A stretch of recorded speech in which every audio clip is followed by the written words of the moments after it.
Lesson 2 is all about knowing your product.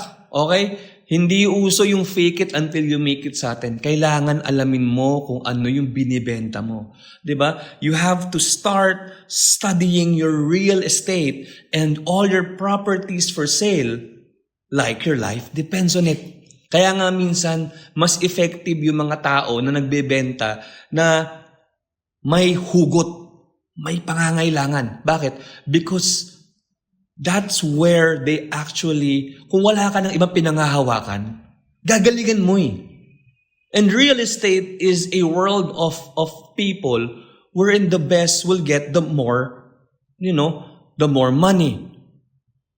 Those who are exerting more effort will receive more blessings. That's our world that we live in. Okay? So study. Alamin mo yung real estate jargons natin. Alamin mo yung mga bagay na kailangan mong alamin about the real estate in Tagum City. As much as you can as you show up. Gagawin mo na yung kailangan mong gawin pero you always allocate time to read and learn. That is why part of the training on the journal is actually reading 1 to 5 pages. Hindi pala books, no? 1 to 5 pages of a book that you plan to have. In your coaching session or when you meet Marley and me, meron kami mga recommended books for you. Either online available or meron tayong hard copy dito. So, as we go to the next lesson, you have to understand ano yung mga kailangan mong malaman about the property. Okay? Pinag-usapan ko na yung real estate, ngayon naman yung property. Sa property na binibenta mo, yung mga kailangan mong malaman is number 1, yung key features and benefits. Ano yung benefit? Ano yung pakiramdam na pwedeng ibigay ng property na to sa iyong kliyente? Alamin mo yun.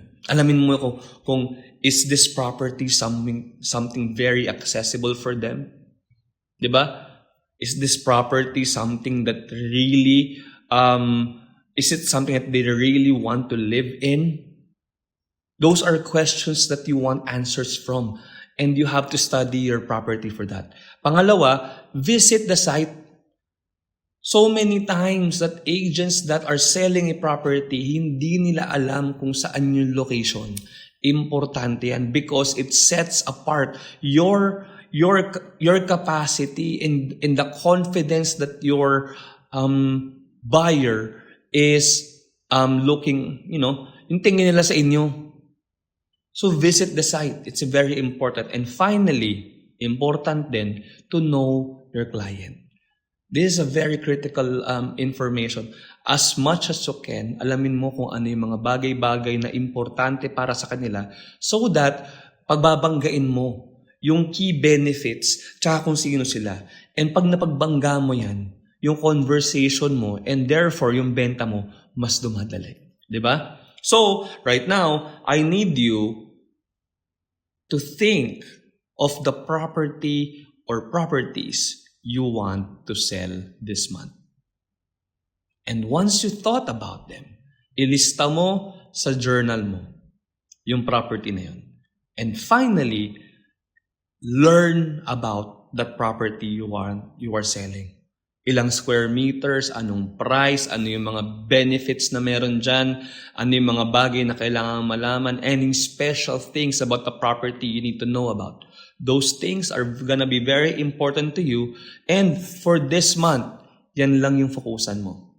Commune Realty has more than 70 listings that are currently being sold, that we're currently marketing. So, just choose 2 from them and proceed. Okay? You can pause this or you can, before you go to the 3rd module, gawin mo muna yung activity. Okay? Get 1 or 2 properties that you want to buy, study them, and then once you're done, proceed to the next module. See you on the next one!